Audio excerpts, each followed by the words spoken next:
आ गए मेरी मौत का तमाशा देखने। अब मुझे लटका देंगे, जुबान ऐसी बाहर आएगी, आंखें बाहर आएगी। आ गई मेरी मौत का तमाशा देखने। क्रांतिवीर का ये डायलॉग इतना कालजयी है कि हमारे आज की मीडिया इंडस्ट्री के सेटअप पर बिल्कुल फिट बैठता है।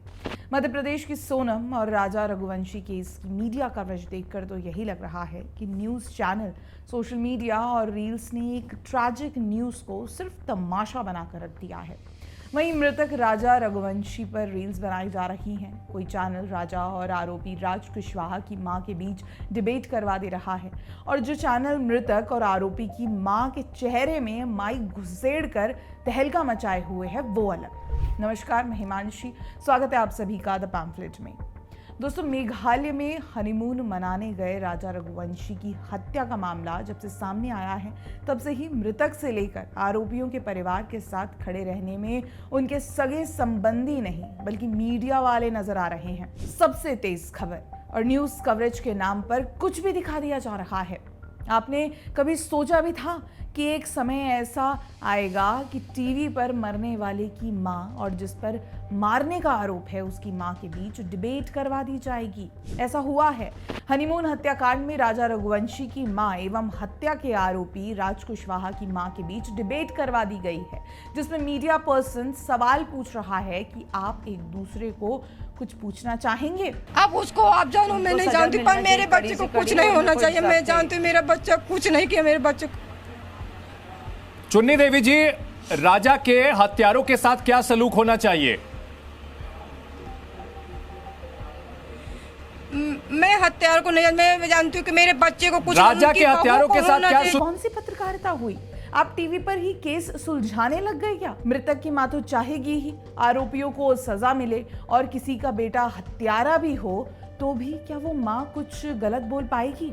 और इस डिबेट का मतलब क्या है? कौन ये जानना चाहता है कि मृतक और मारने वाले की माँ आपस में क्या बात करेंगी? मुझे तो ये भी समझ नहीं आता कि ऐसी सस्ती टीआरपी स्टंट के लिए मीडिया चैनल ने दोनों माताओं को कैसे राजी किया।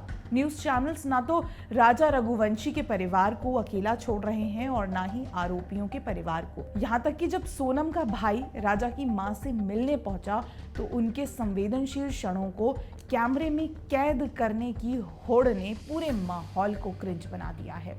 सोनम ने उसके भाई से क्या बोला, उसके भाई ने राजा की मां से क्या बोला, राजा की बहन ने सोनम के लिए क्या बोला, बस इसी तमाशे में सब राजा की हत्या भूल चुके हैं।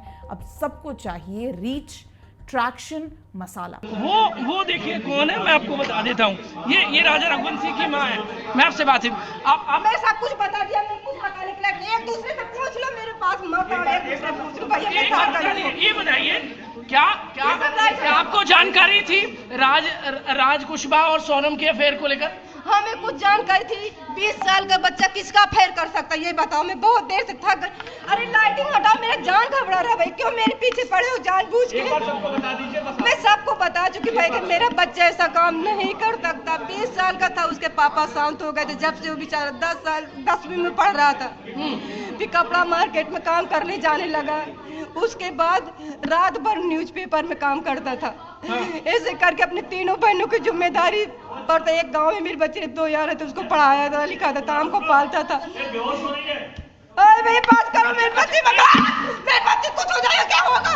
नहीं, ये देख लीजिए, ये राज कुशवाहा की जो माँ है वो इस वक्त यहाँ पर नजर आ रही है और ये पूरी तरीके से ये यहाँ पर इसे बातचीत देख लीजिए। ये इनका बेटा सोनम के साथ मिलकर एक माँ के बेटे को मार देता है और अब इनके हालात देख लीजिए। ये राज कुशवाहा की माँ आपको नजर आ रही हैं। ये उनकी इस वक्त यहाँ पर आपको बहन। आप इस वीडियो में राजा की मां को देख सकते हैं जिसमें वो पत्रकारों से लगभग उकता चुकी हैं और मीडिया कर्मी बोल रहे हैं कि बस ये बता दीजिए फिर हम चले जाएंगे। क्या बात हुई आपकी? बोला कि सोनम को फांसी दिलवाई जाए, गोविंद भैया ने बोल के गए। आप गोविंद को माफ कर रहे हैं? आप उनको लगता है वो राजा के लिए दुखी थे वो जी।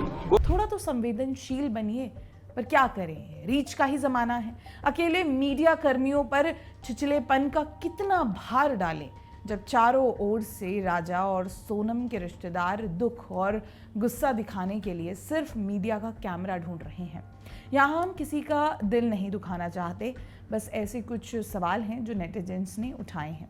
नेटिजन्स ने सबसे पहले राजा रघुवंशी की बहन सृष्टि पर ही सवाल उठाए थे, जो अपने भाई के मर्डर के बाद से लगातार रील पोस्ट करती आई हैं। लोगों ने ये भी इल्ज़ाम लगाया है कि राजा की बहन अपने भाई की मौत के बाद रील बनाकर फॉलोअर बढ़ा रही हैं और प्रोडक्ट्स को प्रमोट भी कर रही हैं। अपनी रील्स पर मिले बैकलैश के बाद सृष्टि ने अपना बयान जारी किया है। उसने कहा कि ये जो कोई भी कह रहा है कि मैं अपने भाई की मौत का इस्तेमाल अपने फॉलोअर्स और व्यूज़ बढ़ाने के लिए कर रही हूँ, ऐसा नहीं है। अगर मैंने पोस्ट नहीं किया होता तो ये वायरल नहीं हुआ होता, तो शायद उसके हत्यारे अभी तक नहीं पकड़ पाते। अगर हम चुप रहते तो ये केस 2 से 3 दिन में बंद हो जाता। हमने ऐसे कई मामले देखे हैं, हत्यारे नहीं पकड़े गए होते। उसने इंस्टाग्राम पर एक पोस्ट में कहा। सृष्टि ने कहा कि वो अपने मारे गए भाई के लिए जो कुछ भी कर सकती है वो करेगी। सृष्टि अपने भाई के लिए आवाज़ उठाना चाहती हैं, इसमें कुछ गलत नहीं है, पर ये मानकर चलना कि रील्स के बिना न्याय नहीं मिलता पूरी तरह से सही नहीं कहा जा सकता। केस में मेघालय पुलिस की सक्रियता ने सबको इम्प्रेस किया है। फिर भी मेरा मानना है कि शायद हम मौत पर एक परिवार के दुख और मीडिया कवरेज के नए दौर में प्रवेश कर गए हैं, जहां कैमरे के सामने दुख मनाना, पीड़ितों को टीआरपी के लिए यूज़ करना और न्यूज़ फैलाने के नाम पर सॉफ्टली इमोशनली ड्रेन करना सामान्य हो गया है। राजा रघुवंशी केस के बाद मीडिया कवरेज पर आपका क्या कहना है, हमें कमेंट करके ज़रूर बताइएगा। वीडियो पसंद आए तो लाइक, शेयर एंड सब्सक्राइब करना ना भूलें। बहुत बहुत धन्यवाद।